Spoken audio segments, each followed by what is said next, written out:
그때 제사가 더 많아졌는데 헬라파 유대인들이 자기의 과부들이 그 매일 구제에 빠짐으로 히브리파 사람을 원망한데 12사도가 모든 제자를 불러 이르되 우리가 하나님의 말씀을 제쳐놓고 공계를 일삼는 것이 마땅치 아니하니 형제들아 너희 가운데서 성령과 지혜가 충만하여 칭찬듣는 사람 7을 택하라. 우리가 이 일을 저희에게 맡기고 우리는 기도하는 것과 말씀 전하는 것을 전무하리라 하니 온 무리가 이 말을 기뻐하며 믿음과 성령이 충만한 사람 스데반과 또 빌립과 브로고로와 니가노르와 디몬과 바메나와 유대교에 입교한 안디옥 사람 니골라를 택하여 사도들 앞에 세우니 사도들이 기도하고 그들에게 안수하니라. 하나님의 말씀이 점점 왕성하여 예루살렘에 있는 제자의 수가 더 심히 많아지고 허다한 제사장의 무리도 이 도에 복종하니라. 스데반이 은혜와 권능이 충만하여 큰 기사와 표적을 민간에 행하니 리버디노 구레네인 알렉산드리아인 길리기아와 아시아에서 온 사람들의 회당이라는 각 회당에서 어떤 자들이 일어나 스데반으로 더불어 변론할세 스데반이 지혜와 성령으로 말함을 저희가 능히 당치 못하여 사람들을 가르쳐 말시키되 이 사람이 모세와 및 하나님을 모독하는 말하는 것을 우리가 들었노라 하게 하고 백성과 장로와 서기관들을 충동시켜 와서 잡아가지고 공회에 이르러 거짓 증인들을 세우니 가로되 이 사람이 이 거룩한 곳과 율법을 거스려 말하기를 맞지 아니하는도다. 그의 말에 이 나사렛 예수가 이곳을 헐고 또 모세가 우리에게 전하여 준 규례를 고치겠다 함을 우리가 들었노라 하거늘 공회 중에 앉은 사람들이 다 스데반을 주목하여 보니 그 얼굴이 천사의 얼굴과 같더라. 대제사장이 가로되 이것이 사실이냐? 스데반이 가로되 여러분 부형들이여 들으소서. 우리 조상 아브라함이 하란에 있기 전 메소보다미아에 있을 때에 영광의 하나님이 그에게 보여 가라사대 내 고향과 친척을 떠나 내가 내게 보일 땅으로 가라 하시니 아브라함이 갈대아 사람의 땅을 떠나 하란에 거하다가 그 아비가 죽음에 하나님이 그를 거기서 너희 시방 거하는 이 땅으로 옮기셨느니라. 그러나 여기서 발 붙일 만큼도 유업을 주지 아니하시고 다만 이 땅을 아직 자식도 없는 저와 저의 씨에게 소유로 주신다고 약속하셨으며 하나님이 또 이같이 말씀하시되 그 씨가 다른 땅의 나그네 되리니 그 땅 사람이 종을 삼아 400년 동안을 괴롭게 하리라 하시고 또 가라사대 종 삼는 나라를 내가 심판하리니 그 후에 저희가 나와서 이곳에서 나를 섬기리라 하시고 할례의 언약을 아브라함에게 주셨더니 그가 이삭을 낳아 8해 만에 할례를 행하고 이삭이 야곱이 우리 12조상을 낳으니 여러 조상이 요셉을 시기하여 애굽에 팔았더니 하나님이 저와 함께 계셔 그 모든 환난에서 건져내사 애굽 왕 바로 앞에서 은총과 지혜를 주심에 바로가 저를 애굽과 자기 온 집에 치리자로 세웠느니라. 그때 애굽과 가나안 온 땅에 흉년 들어 큰 환난이 있을세 우리 조상들이 양식이 없는지라. 야곱이 애굽에 곡식이 있다는 말을 듣고 먼저 우리 조상들을 보내고 또 재차 보내매 요셉이 자기 형제들에게 알게 되고 또 요셉의 친족들이 바로에게 드러나게 되니라. 요셉이 보내어 그 부친 야곱과 온 친족 75사람을 청하였더니 야곱이 애굽으로 내려가 자기와 우리 조상들이 거기서 죽고 세겜으로 옮기워 아브라함이 세겜 하몰의 자손에게서 은으로 값주고 산 무덤에 장사되니라. 하나님이 아브라함에게서 약속하신 때가 가까움에 이스라엘 백성이 애굽에서 번성하여 많아졌더니 요셉을 알지 못하는 새 임금이 애굽 왕 위에 오르매 그가 우리 족속에게 괴계를 써서 조상들을 괴롭게 하여 그 어린 아이들을 내어버려 살지 못하게 하려 할세. 그때에 모세가 났는데 하나님이 보시기에 아름다운지라. 그 부친의 집에서 석 달을 길리우더니 버리운 후에 바로의 딸이 가져다가 자기 아들로 기르매 모세가 애굽 사람의 학수를 다 배워 그 말과 행사가 능하더라. 나이 40이 되매 그 형제 이스라엘 자손을 돌아볼 생각이 나더니 한 사람의 원통한 일을 당함을 보고 보호하여 압제받는 자를 위하여 원수를 갚아 애굽 사람을 쳐 죽이니라. 저는 그 형제들이 하나님께서 자기의 손을 빌어 구원하여 주시는 것을 깨달으리라고 생각하였으나 저희가 깨닫지 못하였더라. 이튿날 이스라엘 사람이 싸울 때에 모세가 와서 화목시키려 하여 가로되 너희는 형제라 어찌 서로 해하느냐 하니 그 동물을 해하는 사람이 모세를 밀들여 가로되 누가 너를 관원과 재판장으로 우리 위에 세웠느냐 내가 어제 애굽 사람을 죽임과 같이 또 나를 죽이려느냐 하니 모세가 이 말을 인하여 도주하여 미디안 땅에서 나그네 되어 거기서 아들 둘을 낳으니라. 40년이 참에 천사가 시내 산 광야 가시나무 떨기 불꽃 가운데서 그에게 보이거늘 모세가 이 광경을 보고 기히 여겨 알아보려고 가까이 가니 주의 소리 있어 나는 내 조상의 하나님 즉 아브라함과 이삭과 야곱의 하나님이로라 하신대 모세가 무서워 감히 알아보지 못하더라. 주께서 가라사대 내 발에 신을 벗으라 너 섰는 곳은 거룩한 땅이니라. 내 백성이 애굽에서 괴로움 받음을 내가 정령이 보고 그 탄식하는 소리를 듣고 저희를 구원하려고 내려왔노니 시방 내가 너를 애굽으로 보내리라 하시니라.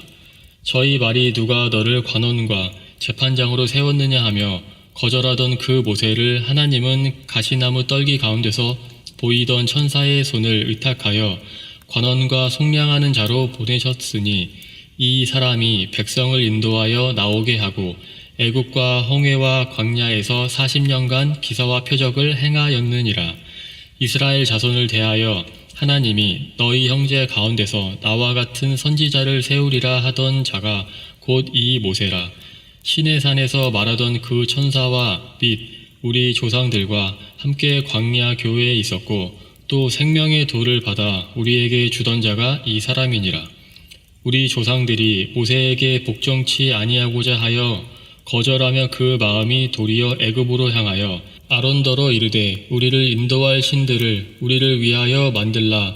애굽 땅에서 우리를 인도하던 이 모세는 어떻게 되었는지 알지 못하노라 하고 그때 저희가 송아지를 만들어 그 우상 앞에 제사하며 자기 손으로 만든 것을 기뻐하더니 하나님이 돌이키사 저희를 그 하늘의 군대에 섬기는 일에 버려두셨으니 이는 선지자의 책에 기록된 바 이스라엘의 집이여 40년을 광야에서 너희가 희생과 제물을 내게 드린 일이 있었느냐 몰록의 장막과 신 레판의 별을 받아들었음이여 이것은 너희가 절하고자 하여 만든 형상이로다.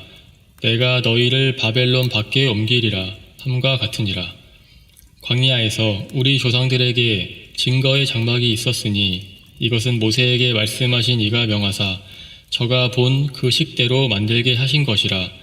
우리 조상들이 그것을 받아 하나님의 저희 앞에서 쫓아내신 이방인의 땅을 점령할 때에 여호수아가 함께 가지고 들어가서 다윗 때까지 이르니라.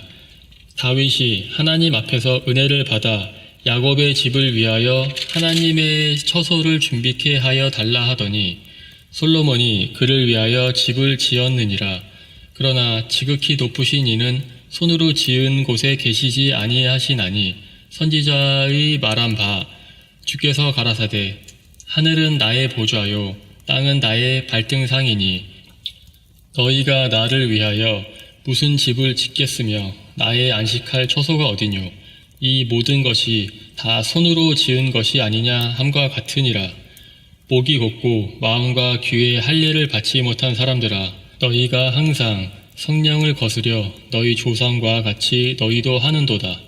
너희 조상들은 선지자 중에 누구를 핍박치 아니하였느냐 의인이 오시리라 예고한 자들을 저희가 죽였고 이제 너희는 그 의인을 잡아준 자요 살인한 자가 되나니 너희가 천사의 전한 율법을 받고도 지키지 아니하였도다 하니라.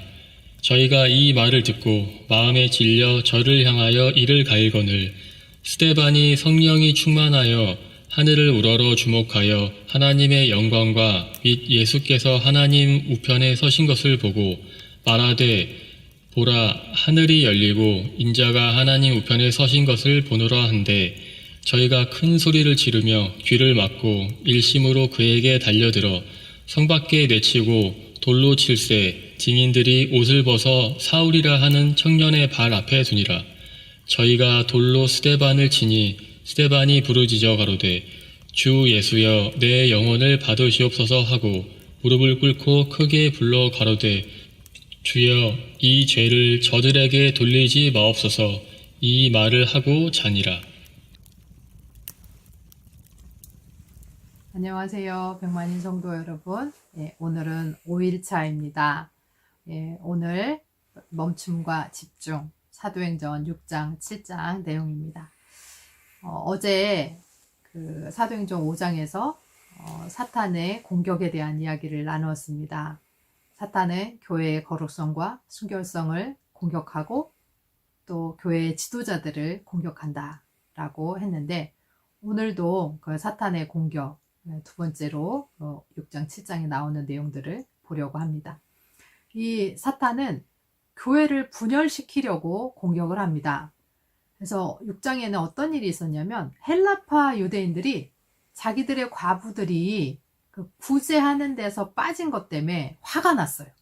그래가지고 히브리파 유대인들을 원망합니다. 그렇게 됐을 때 교회의 지도자들은 즉각적으로 반응을 했습니다. 그래서 성령과 지혜가 충만하고 칭찬받는 사람 7명을 뽑아서 집사로 세우자. 그리고 우리 사도들은 기도와 말씀 사역에만 집중하겠다라고 하면서 사탄이 이 불평과 불만과 또 나눔과 분리시키려고 하는 이 상황에서 교회를 즉각적으로 화합하게 하는 역사를 이루는 것을 볼 수 있습니다.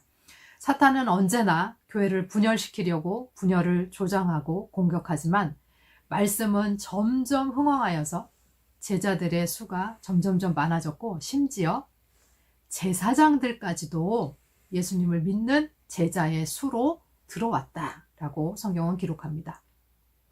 그리고 스데반의 그 순교에 대한 이야기가 나옵니다.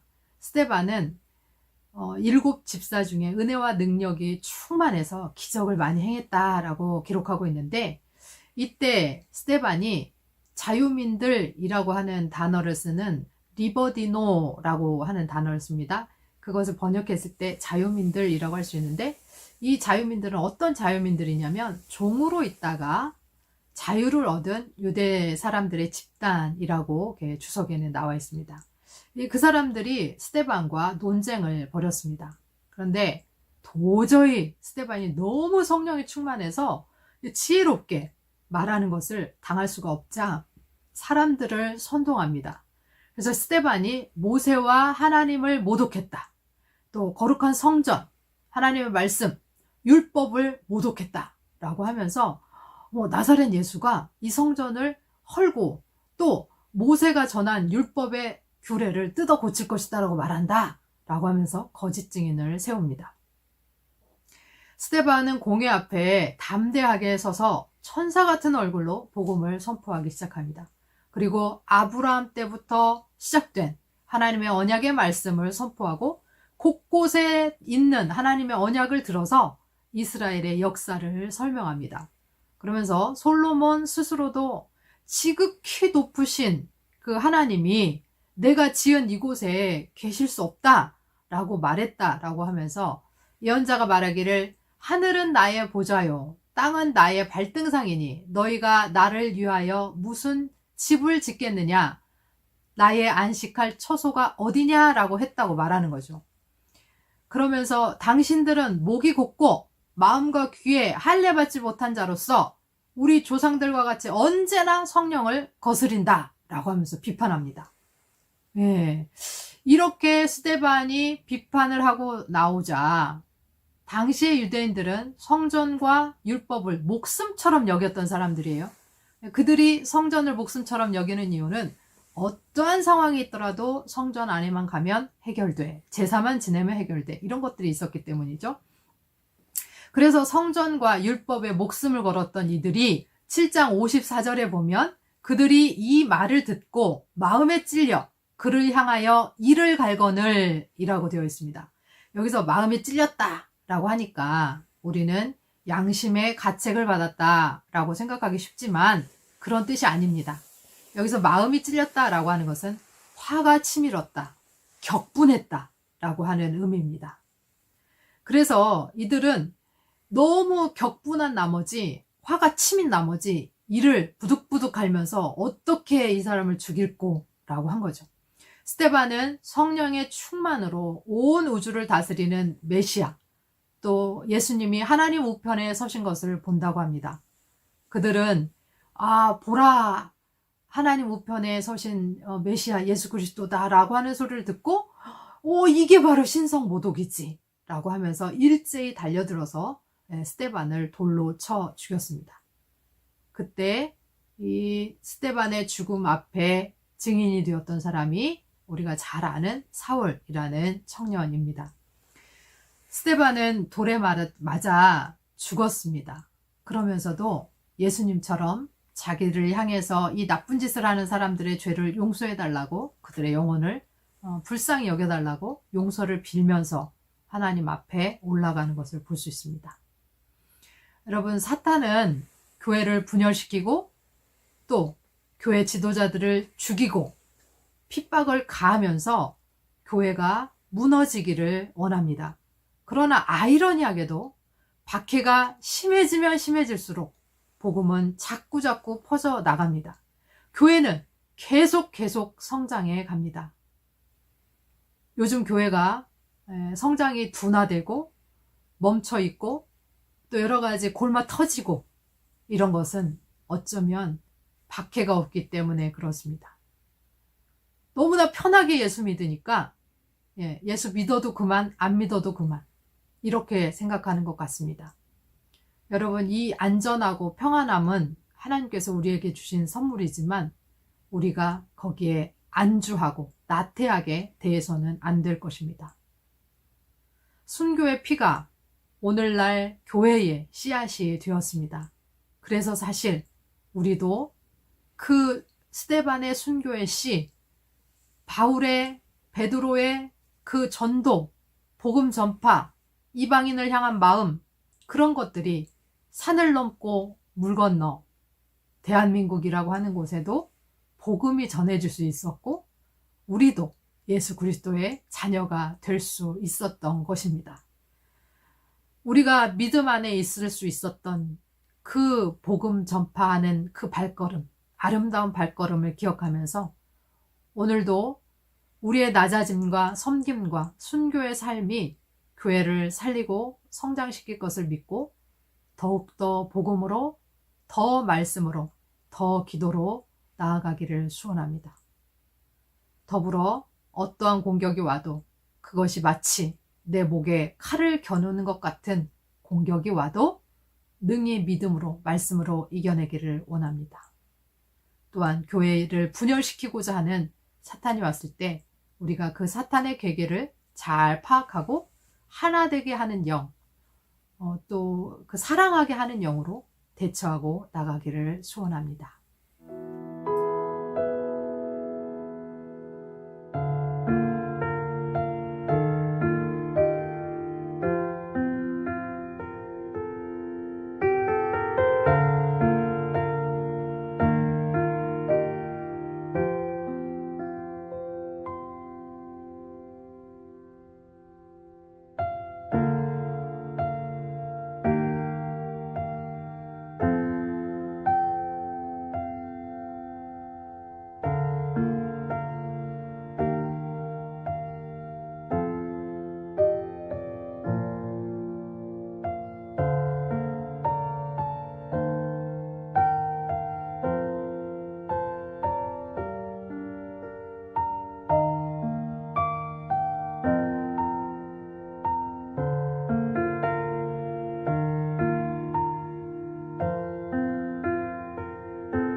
기도하겠습니다. 하나님 아버지, 감사합니다. 시기와 분쟁과 질투, 또 원망과 불평이 교회를 나누고 교회를 공격합니다. 그러나 하나님 아버지, 이 불평과 원망과 분열과 나눔과 다툼의 자리에서 하나 되는 영으로, 화합하는 영으로, 사랑의 영으로 그것을 치료하게 하여 주옵소서.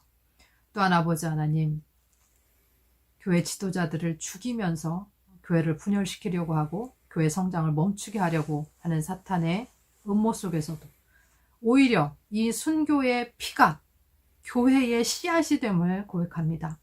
우리 한 사람 한 사람의 희생의 정신이 다른 사람에게 아름다운 열매로 피어난다는 것을 잊지 않게 하시고, 우리도 믿음의 조상들의 본을 받아서 낮아지고 섬김의 자세로, 순종의 자세로, 아버지 하나님 희생의 자세로 나아가게 하여 주옵소서.